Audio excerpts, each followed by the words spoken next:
Ndiyo maana rais wa Marekani Donald Trump alimwambia kabisa tu ukweli Putin ni kama anasaidizana na Iran kwa siri sana. Sasa kuna taarifa ya kwamba Putin kawapongeza Iran.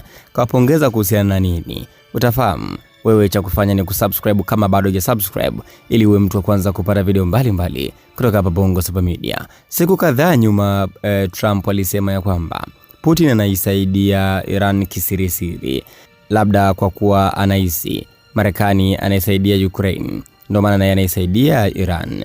Sasa kuna taarifa zingine mpya kabisa kuhusiana na Putin.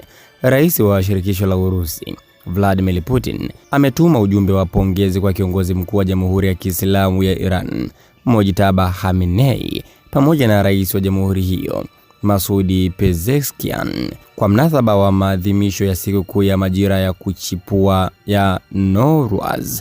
Katika ujumbe huo, Putin aliotakia watu wa Irani uwezo wa kushinda changamoto wanazokabiliana nazo na kusisitiza kuwa katikati ya nyakati hizi ngumu, Urusi itaendelea kubaki kuwa rafiki mwaminifu na mshirika anayeaminika wa Iran.